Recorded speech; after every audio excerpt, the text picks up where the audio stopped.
baga guyyaa arraa kanaan nu gahe baga isinin gahe kan waliin geenye yaadataaka masiinuu yaadataaka uffataaka masiinuu haasawaaka bilisummaa ta'e malamaa.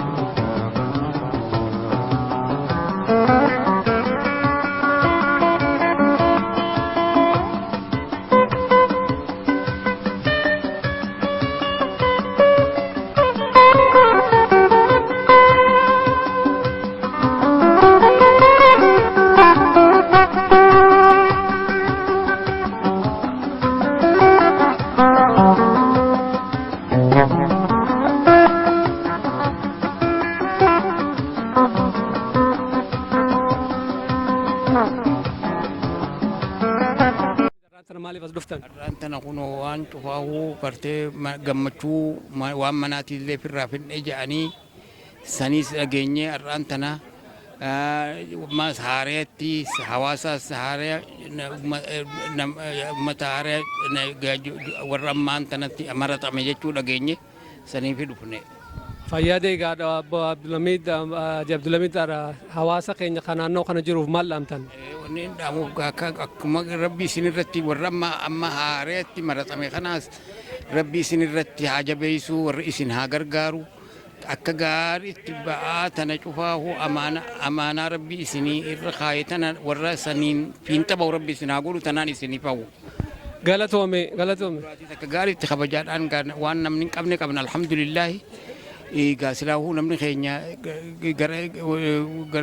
gara duubaa deemuun tasaaniitii miti tana aadaaf qabna irraa gammanna warabbi jaramma amma maratame kanaas. Waldeenni hawaasa Oromoodha. Ganna 16 dura Oromoon magaalaa Torontoo jiru galma mataa ifii horachuudha qaba jeeti murtii dabarse. Murtii sana dhaabbanneeti nuti namni koreen nama 8 ganna 16 dura qophii tanatti seennee waan kana hojiirra oolchuudhaaf karoora adda addaati goggodhamee horii burqisiifneeti gara 600 kan ta'u yeroo sanitti burqisiifneeti galma Oromoof ta'u kadhimma hundaaf isaaf ta'u uummanna jennee bitanna jennee gaafa san itti kaane garuu pirojektiin sun fiinxa bahuu dideeti namni Oromoodha bakka jiru ofitti yaamnee waan xiiqiidhaan itti kaane sani haalli adda addaa kan dhufe if duuba nu deddeebisee inninis abdii nu kutachiisuu dhabee booda murtii muranne eega Oromoon ofitti yaamnee nutti dhufuu didee manatti itti dhayna jennee mana 421 dhayne mana 421 dhayne horii walitti qabne 130 walitti qabne yeroo san 130 san walitti qabneeti iddoo tana 220 binne 100 kafallee jechuudha. Barri kun 20 bara 19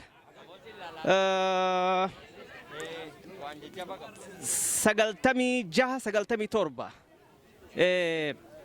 so yeroo san irraa qabneeti gaa waan kaa irratti achi qabnee haga ammatti irratti hojjechaa turre egaa galma kanatti eega gallees har'aan tana guyyaa 4ffaa isaati liqiin baankiin nurraa qabdu gara 120 ture Oktoobar bara dheengaddaadha horiin nu harkatti gabaabbatee galma kana Oromoon dhabuudhaaf deemtii maali saba jennee wal marihannee lakkii Oromoon waan kana dhabuun fafa saniifuu ifirraa baafnaa jedhee Oromoon itti citee gaa amata tokko keessatti 130 ol guurree jechuudha 120 kan barbaadaa turre 130 ol walitti qabnee baankiifis horii kafallee firraa finnee har'aan tana galmi kuni qabeenya keenya guutuutti ta'eeti jira jechuudha.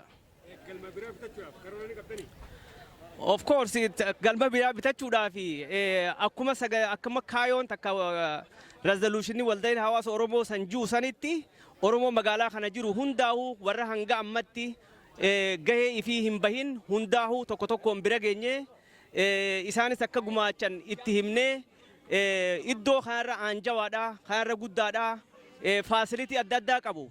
Bakka ijoolleen keenya itti taphattu warri amantii adda addaa hordofan iddoo itti waaqeffatan illee akka aanjawuufitti fuulduraaf karoorri keenya akkasi bakka guddatti sossoohuudha. Namni waan hedduudhatti gammada gammadduu guddaadha anaaf akka nama tokkotti maali waan kana gaafuma duruu soo eegalu raayin adda durummaadhaanis keessatti hirmaadhee gaa wareegama hedduudha itti kafallee jechuudhaafin sinjee anaa fi gammachuun daangaan qabneetu natti dhagama guyyaa irraan tanaa kana wanni kun saba kiyyaaf tahee arkamsiisuu keessatti qooda qabaachuu kiyyaaf. Kumaan sinjee sanii laaftuudhaa miti jireenya mataa fi jiraachaadhaa wiikendii jiru cufaahu saganteeffannee manneen 10 irraa hanga 5tti ganna 2 guutuudha kan akkasitti deemaa turre. Gaaza kafalachaa wintaraa fi samaraa fi dhoqqeedhaa waa takka osoo hin jenne akkasitti deemneeti jechuudhaafin sinjee bonaa fi ganna deemneeti waan kana horiin kun dhufe wareegama fi yerootii fi kan qabeenya hedduudhaatu bahee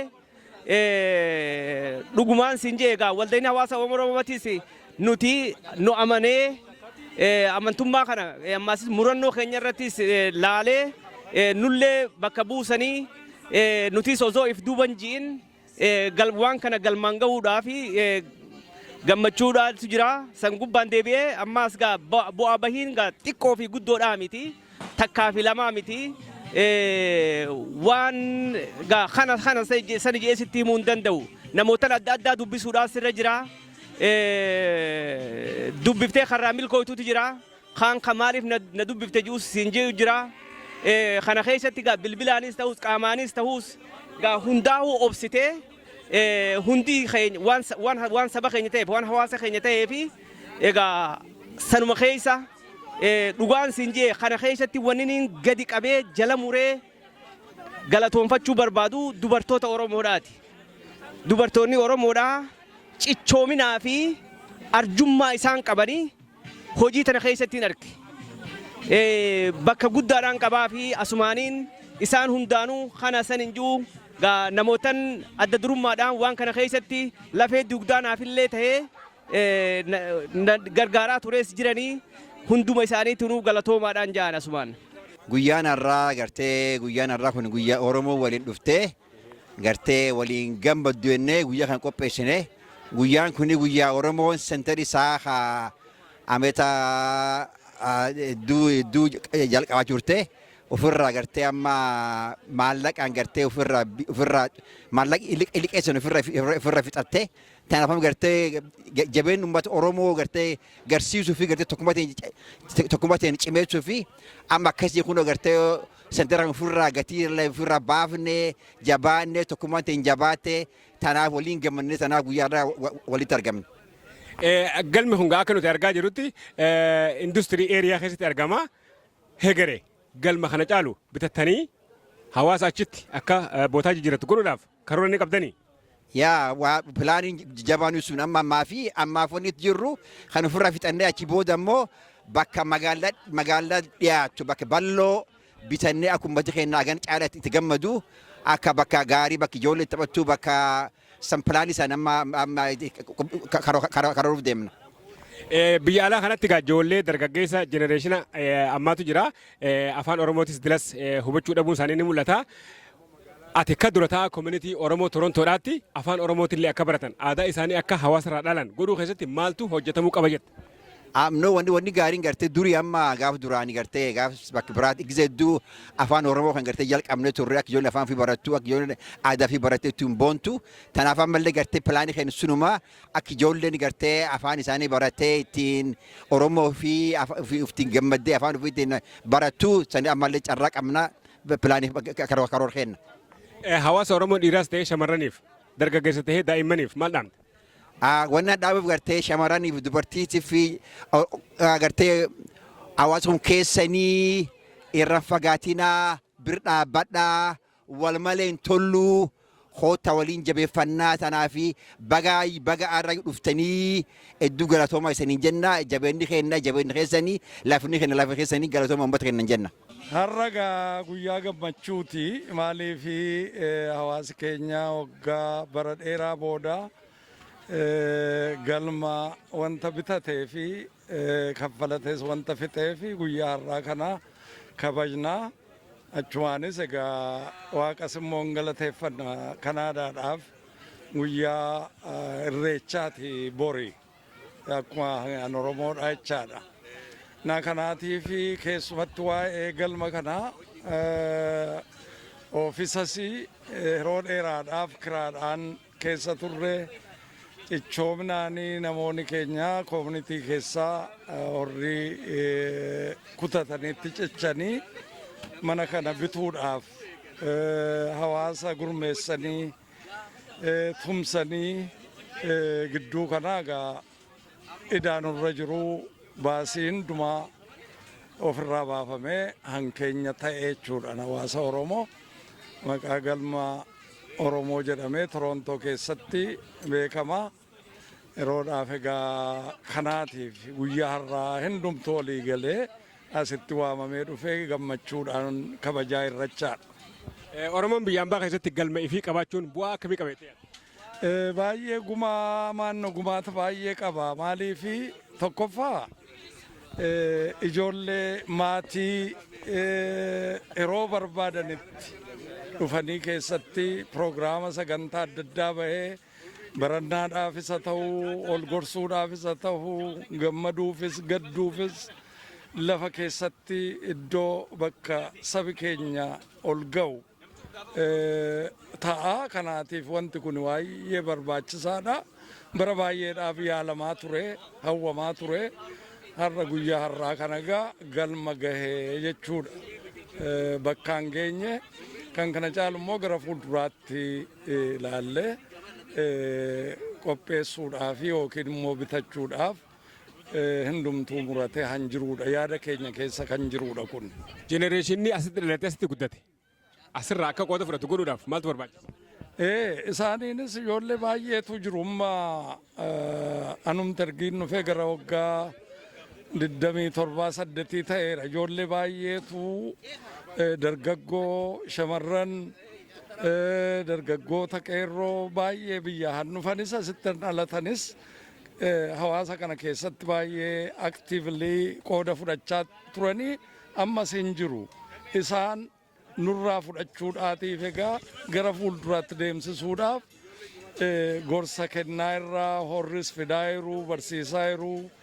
Yuuz gruuppiinis jira. Ijoollee durbaas jira. Yuunivarsiitii baranis jiru. Kanaatiif kun gara fuulduraa fi nama nurraati fuudhee achi dabarsu qabnaa qopheeffannee irraa jechuudha. Kanaaf kana hundumtuu immoo kanatti jajjabaachuutu nurra jira. Ijoollee jajjabeessuu barsiisuu lafa aadaa keenyatti guddifannu afaan itti guddifannu kana hundumaa ta'uudhaaf abdii guddaa nuu kenna wanti kun. Galatooma dalatanii. Yeroo heddullee dhuguma dubbachuuf yeroo dhiyoodhaas bakka hawaasa keenya kanatti argamuu fi carraan argadhu waanuma sababa adda addaarraa kan ka'e. Har'a kana garuu mana waliin taanee bitanne tokkoyyuu yeroo dheeraadhaa fi gatii isaa irratti wallaansoo ittiin qabaa ture jechuun kaffalachuuf irraa kaffalannee fixachuu. Amma kana waan nurraa eegamu hunda kaffalannee fixannee har'a waliin eebbifannaa jennee wal waamnee anis egaa akkuma miseensa hawaasa tokko Torontootti hawaasa Oromoo magaalaa Torontoo naannawaa ishee dhaamsa kan argadheetanii egaa amma humna keenyaatti egaa maatiin koosii keessatti hirmaateera walumaan kabajannee dhufnee as jiraanis. Fayyaadee galatoome amma uummanni Oromoodha hawaasni Oromoo magaalaa tana jiru bakka tanarraa bakka guddootti akka ba'u hawwii maal qabdaa dhaamsa maal qabdaa? Egaa kunillee dhaamsa waan barbaachisu hin turre rakkinni isaa naaf hin galu. Dhuguma jireenyi hamaadha jireenyi biyya hambaa kun hamaadha karaa hedduu nama asii achi nama harkifti. Haa ta'u malee immoo bakka dhufnee fi eenyuun akka taane irraanfachuun tasoo barbaachisaa miti. Karaa kana dadhabbii guddaatu mul'ata. Dadhabbii kana keessa nurratti numa mul'ata. Amma danda'ametti wallaansootti hin qabanii hundee ofii yaadachuun dirqiidha walitti adeemuun nageenyumaaf illee hin barbaachisa. Kunoo dhiphina kana waliin isaanii xiqqoo ishee riiliifii irraa argatu hafuura baafatu kan isa tokko dhagaanii yaada kennan yaada fudhataniitiyyuu waan fala ta'u irratti wal waan jedhu yaada walii gabbisu kanumaaf barbaachisaa waan ta'eef hanqina guddaa jira dhugaa dubbachuuf kana fooyyeffachuu irratti hojjechuu qabna. jireenya biyyaan baa kana wajjiniin baduun tasan taatu nu miidhaas jira of dagachuu wal dagachuun akka nam tokkootis akka hawaasaatti of dagachuu wal dagachuun miidhaas hin qabaa kanas beeknee walitti adeemuun dirqirmataa hin barbaachifti jajjabeeffachuu qabna yeroo ammaa kana immoo waligala politikaas yoo laallee gara biyyaa wachi millanne yeroo tokkummaan Oromoo sayoomii caalaa itti barbaachisuudha.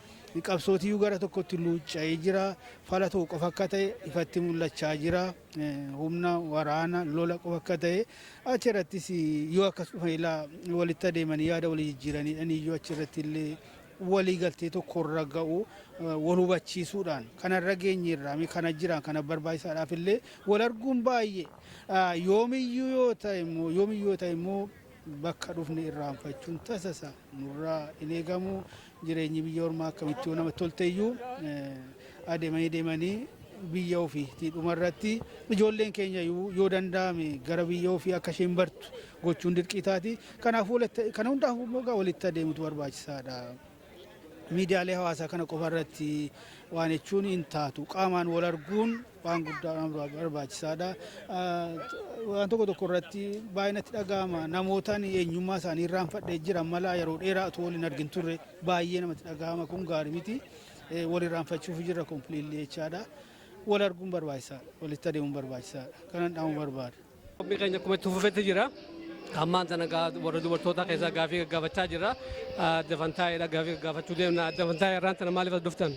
Wanni addana dhumnee fi waan amata meeqatti laffaanee waan amata meeqatti dadhabnee firii isaa ilaaluu fi mana hawaasa keenyaa eebbifachuudhaaf dhufne gammachuusa. Bareedaadha ga'oonni kun akkana bareedaa nama uummanni Oromoo kan naannoo kana jiru waan kana ofirraa fixee gammachuudhaan katti aanutti akka dabruu dhaamsi isin qabdaniif maali warra tana ammaan tana koree tanaatii fi warra koreetti aantuufis? Wanni nan qabu warri ilaan gammaa hojjetanii fayyaa ta'anii haa galatoomanii haa jiraatanii waan guddoo waan jabaa ba'aa ulfaataa godhanii waan sabaa eeguu namni namarra kaa'u ulfaataadha bakkaan ga'uudhaa fi warri kanatti aantan immoo warri kanarraa fuutan akka jabaattanii hawaasa kana bakka guddootti nu baaftanii bakka ijoolleen teenyalleen nutilleen akka feenetti keessa jiraannu mana bareedaa mana bal'aa akka nu bittanii dhaamsa oromummaaf jaalalaan isinitti dhaammadha jedheetiin himaaf. Fayyaa galatoome. Bakka nuti deemnu hundannu wajji deemtanii fayyaa rabbi isin haa kennu oromoonis qalbii takkaan qaama tokkoon akka isin bira dhaammattu osuma illee waamicha kiyyaan dabarsa. Hedduu galatoome adda fantaa'e. Fayyaa ta'a ulfaadha. Gammachuu hawaasa Oromoodhaa gartee mana keenya kabajsiisuuf dhufne wallaahi. Maaltu isin dhaga'amaa dhuftanii waan akkanaa kana arguudhaan? Gammachuu guddaan nu dhaga'ama nuti har'aan tana caayaa guddoo tana asirraa qabaannee mana keenya ka jennuun gartee ka ilmaan Oromoodhaa jala dhufanii caayaa takka jalatti waliin gammadanii waliin gaddas bahanii waa hundaa'u ittiin gartee wanni ifii caalu hin jiru duuba har'aan tana caayaa ilmaan Oromoodhaa tana qabaachuu keenyaaf hedduu gammachuu guddootu nu dhaga'amaa galatoomaa. Fayyaa galatoome. Akkan nu xumuree waamicha nu godhanii haala gaariidhaan gammachuun nu dhaga'amaa kanuu qopheessallee kanuu yaamellee galatoomaa jabaadhaa itti fufa. Fayyaa galatoome. Guyyaa manni kun itti bitame Oktoobar 10 bara 2011 dhiifame Oktoobar bultii 10ti. San duratti Juun bultii 10 baruma sayyoo adattan taate dubartoonni mana Somaaleedhaa kan keessa taa'umsa teessan irratti akka durataa hawaasaatti dhufee waan inni isin dhaameetu ture. Tana booda xiqqaattuus guddattuus mana keessan keessa gatteessan malee ganda namarra olii gad hin deemtan isin hin jeetiin ture. Today is a celebration because your fathers and mothers have did a great achievement, and that is buying this center. It might seem small, but in today's Toronto real estate, it's not really a minor achievement. It is the people who you see around you, fathers and mothers, who contributed a lot, paid a lot of sacrifices to buy this center, and today at the end of payments, mortgage-free center that is going to be your heritage. You are going to be the next generation who will take over this small place and transform it into the bigger and the wider place that you can play soccer in, basketball in, and serve us to help your old father and mother, like any other communities here, like the Italians, the Lithuanians, the Hungarians, and all of them did it. Their fathers, when they immigrated first here, they start from small, buy lots of places to sit down, and transfer it to their kids, to generation. And today, they have a resting place where the elderly fathers can sit down and argue and have a little bit chat together, where they get their own service like at home. We count on you that. So, Galatoomada, ammantana dheereyseetiin duraan dursee boordiin deengadda filatamte. Durataan waldaa hawaasa Oromoodhaa kan bara lamaan as deemu firame obbo Abdii Dambalaati, obbo Abdii Dambalaa harkanaadhaa. Itaansee koreen boordii ammaa tunini amata lamaa fi filamte. Tanaafi so waan amata lamaan kana pilaanii keennaa karoora keennaa isaniif imuuf deemna. Akkasii itaansee warra koree amal lamaa dabartee nu duratti hojjattee bakka irra tanaan nu geettee hedduu galatooma isaniin jenna harkinaadhaaf.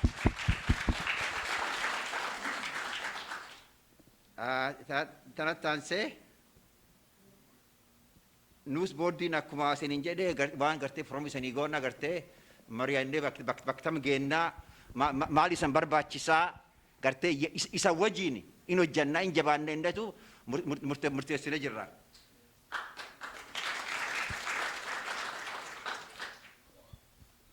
Wanni biraa guyyaan irraa kunniin akkuma isan beektanii gartee maqaa keessanii maqaa uummata Oromootiin bakki tuniin bitamtee amma bakki tun bakteessanii xiqqaatti guddatte wanni waan kennaa waan ittiin boontanii tanaaf koree manaa hawaan kana amet meeqa itti rakkatanii baktan bitanii baktan harkaan dhugaanii harkadhaaf. Isin baasuun nama garinii yaadadha. Fayyaa ta'e umar yaate hin jirtu ni jirta. Agartee nama hedduutu jira. Guyyaa sun maaliif wal geenye yoo yaadattan seentara bitanna jenne. Seentara bitanna jennee ni yaadadha. Qarshii 500 namoota hamma garii anis qarshii 500 guyyaa sun waan jennee san booda adda cittee jechuudha. Wanni fundraisingin kun amata dheeraa ture amma booda arraan tana abdii teenya arkitee waan yaadaa turre arra nu guutan. Tanaaf jirri wanna kana hojjetan dhugumatti galata guddaa nu biraa qaban ijoolleen teenya amma muuvii reefu asii garraa turre tun nama meeqantamii nagaree warra waliin turre eessa jiran arra akkasimi tanaaf ijoollee teenya tana akkuma amman tana reefu tana hoggaa sayyoon fayyaa ta'u afaan Ingiliziitiin ijoollee teenya tanatti dubbatu hammam gammadanii isaanis argitee qooda akka qaban isaan agarsiisuun waan guddaadha. Tanaafuu hedduu haasawuun barbaadu hedduun gammadaan akka nama tokkotti. Tanaafuu gabaabatti badriin kophaa isaan hojjenne akka tiimaatti waliin hojjetanii garuu kaardii xiqqoo tana humaallee keessan jiru dhiifa manaa godha.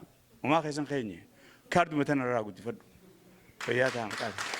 Thank you. Yeah. Thank you. Fayyaa ta'aa gaawara kaanis.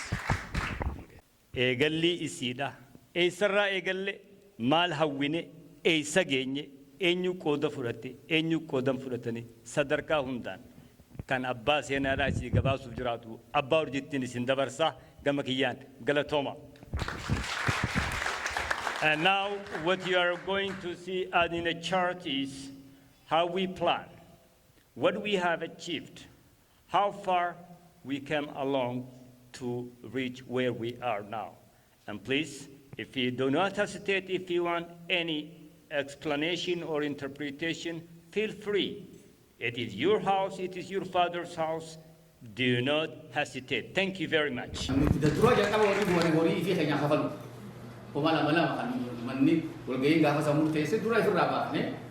gaafa jalqabaa kuma 8,500 dukkanna Abdullah Faan akkana abdinnaaf jedha akhiina waa kun hin taane hoo jenne mee kana haa goonuu jenne yoo kun hin taane jennee ka sadaffaa xiqqaa tokko finne amma gaa manneen kana gatii isaanii ilaala mana duraa miliyoona 4tti tilmaamne katti aanu miliyoona 2 kana miliyoona 1 yeroo sanitti miliyoona 4 Oromoon baasuu dandeessi jenne maaliif gaafas murtiin murtaa'e maal lama 4,207 Diseembar filamne kaajatinitti January February March baati sadii keessatti karoora baafannee qophii duraa yoo ajattan qopheessine horii turtan dubartoonni kunneen hin turre garii hin tangatu guyyaa kana guyyaa Maayik Abbabaa namticha miliyeenara Ameerikaa gaafas ture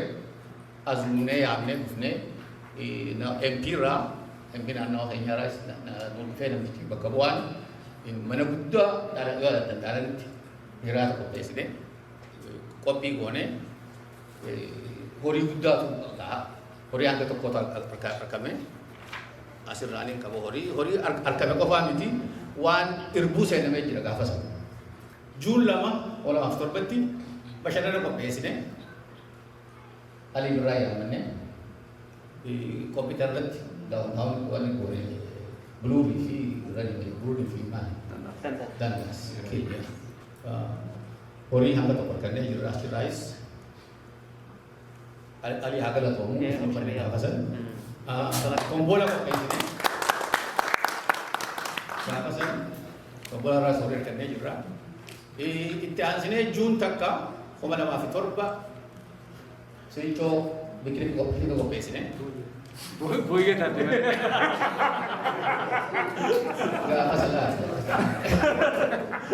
Barcaa qopheessine warra barcaa fidu daldala barcaa qopheessine projektii barcaa aktuaalii 2 goone jimaa kiiloo binne namootaaf jimaa hirree mirqaansinee waan nu kanneen irraa guurranne sila afaan turra gaarii ture waan akka namarraa guurra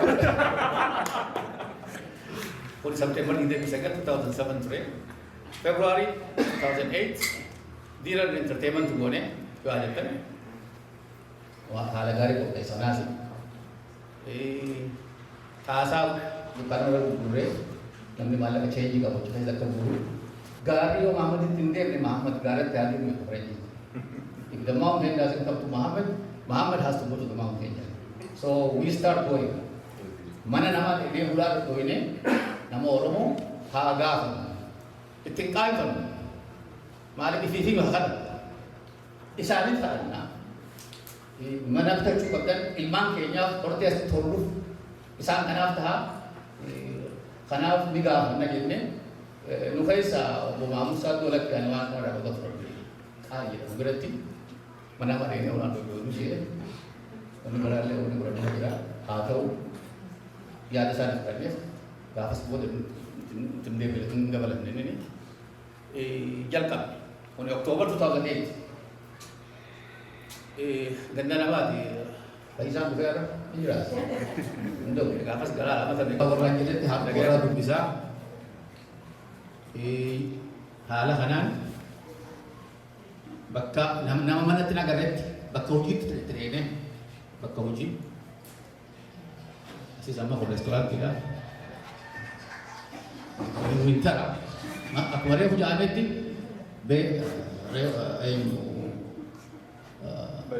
badriin abbaan hayyuu irra guddaa makina isaa hin beeknatti akka garan qabdu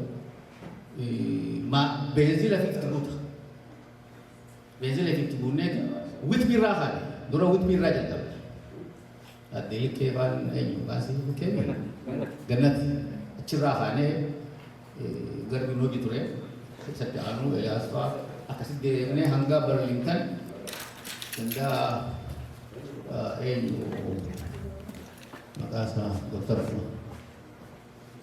Barliintanii as jiru. Irraa hamma April 29 bara 2009 bobbaa 26 goone torbaan 26 deemne rabbi isin agarsiisa. Toronto irraa New Market deemnee Brampton deemnee manneen dhibba lamaaf soddomii sagal ulaatti dhodhu haa gabaaf hadhamnu kuma 79 fi dhibba lamaa 50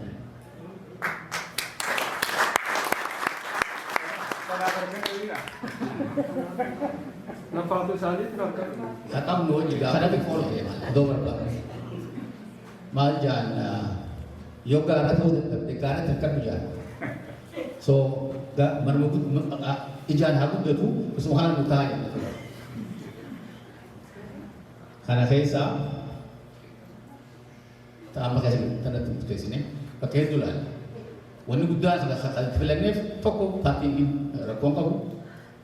Lama muuziqaas iyyaa oluu rakkoon qabnu yoo yaadatan gaafa qophii duraa qopheessinu nuu halkan oofne nu yaasa jechuudha. Naannoo san hawaa koomunitii naannoo kompilee godhanii kama allaga kuma sadii moo akka hafallee hooliidhaaf nu ari'a. So naannoo kana iyyaa oluu rakkoon hin jiru naannoo komershaala akkasitti gaa haa goonu maaliif yoo maallaqa kan investin goone ta duraa nama hedduu tokko kan gara deemu haasawuu irraa mutaalee malee ni jira godhan warra absees ni jira maallaqa mandure hatta kan hojee wanni yoo maallaqa invest goone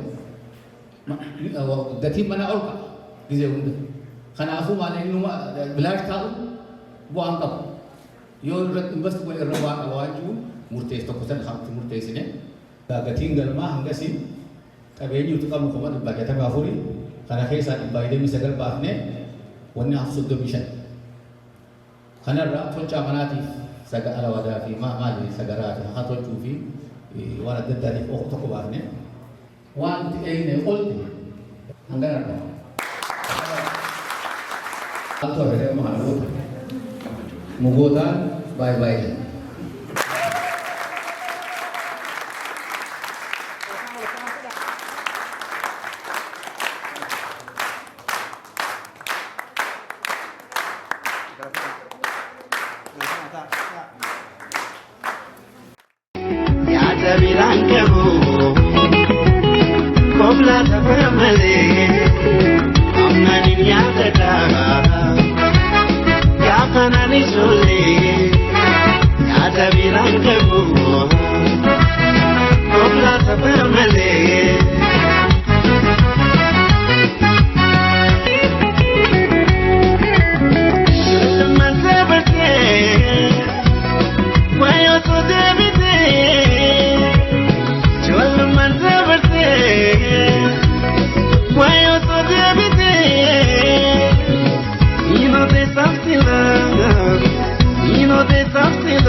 Ammanin nyaata daagaa